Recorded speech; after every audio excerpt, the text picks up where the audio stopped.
As long as you stay on top of maintenance and do frequent oil changes, you should easily be able to get 200, 250 plus thousand miles out of an engine like this.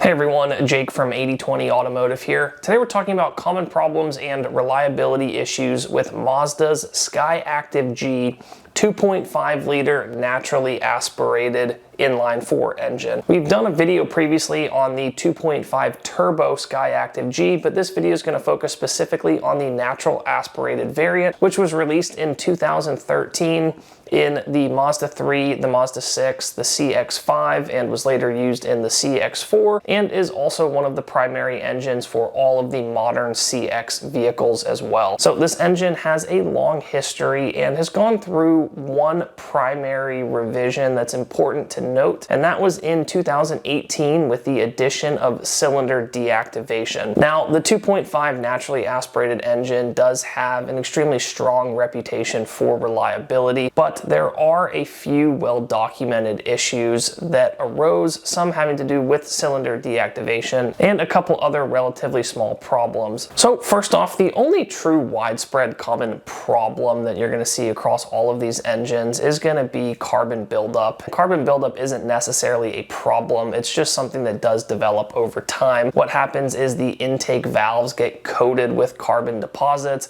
That restricts airflow, and ultimately it just slowly decreases performance over time. If you have extremely bad carbon buildup, then you can get some rough idling issues and some smaller sort of issues, but generally it's not something that causes severe or serious problems with the engine. It's just kind of one of the things that comes along with ownership of a direct injected vehicle. So across the whole Skyactiv 2.5 lineup, carbon buildup is going to be the one thing that's kind of common across all of them. The second problem to talk about here is going to be with the cylinder deactivation system. In 2018, Mazda started putting cylinder deactivation technology in the 2.5 liter engine. It was only featured on some trims back then, but it is now standard across the majority of the Skyactiv-G 2.5 family. And the most important thing here is that there was a recall that was put out for a software update or a PCM reflash, and essentially what would happen is it would cause an issue whenever the cylinder does deactivate. When those cylinders come and turn back on, it would cause some misfires and other performance related issues, and there are some severe cases where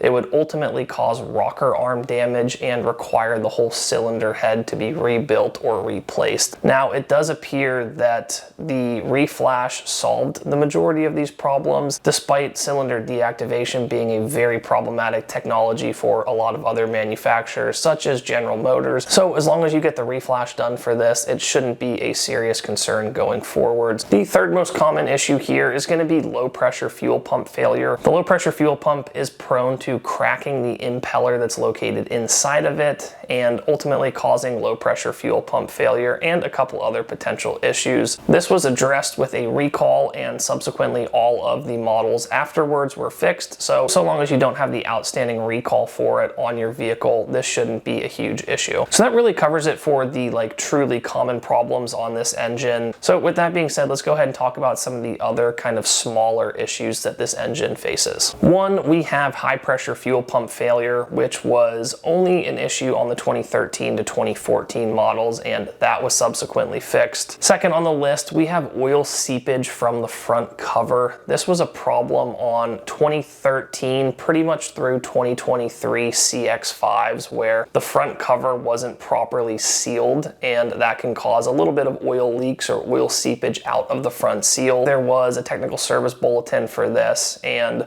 ultimately if you have oil seepage coming from the front cover, it just requires the front cover to be completely resealed, which is probably $1,000 to $1,500 job. So not a whole lot of potential issues or catastrophic failures associated with that, as long as you don't let the oil leak become large enough to the point that you're running low on oil and experience oil starvation. Third on the list is thermostat failure. The coolant thermostat is known to fail on these engines a little bit more frequently than you would experience on other engines. Although it's not an extremely widespread problem, this is something that might maybe be considered a little bit more of a maintenance item. Once you start getting to higher mileage levels, it's possible for the thermostat to fail. Alongside that, the mass airflow sensor is another small component that's known to fail a little bit more commonly than on other vehicles. That covers it for our list of problems there. The only other thing that I'm going to mention is just from a maintenance standpoint, because it is a direct injected vehicle, you're likely going to go through spark plugs and ignition coils a little bit more frequently than you would on a non-direct injected vehicle. And alongside that, the same is true for the PCV valve. It's possible for the PCV valve to get gunked up over time and lead to excessive oil consumption. Outside of that, there's not a whole lot of other caveats or maintenance things to consider with the Skyactiv-G 2.5 naturally aspirated engine. One of the things that you can do to address the carbon buildup issues that we discussed earlier is walnut blasting. This is a good thing to get done every 80 to 100,000 miles just to clean up the intake ports and get all of those carbon deposits out of there. So that really covers it for all of our problems and considerations on this 2.5 NA engine. As we kind of look at the list here, a lot of the problems that we discussed were limited time issues. Any of the serious issues were addressed via recalls. Some of the less serious issues, like the front cover seepage, are addressed via technical service bulletins and ultimately can be repaired and don't lead to any significant issues with these engines. So at the end of the day, despite this having some potentially more serious problems like rocker arm and cylinder head failure, these engines are extremely reliable. They probably have one of the better reputations for reliability in today's modern engine era. And so despite the few things on this list, I just want to reiterate that this is a great engine. It has a very stout reputation for reliability, and as long as you stay on top of maintenance and do frequent oil changes, you should easily be able to get 250 plus thousand miles out of an engine like this. So that covers it for a video on problems with the Skyactiv-G 2.5 NA. If you guys appreciate this video, please click the like button, subscribe to our channel, and stay tuned for all our future Mazda content.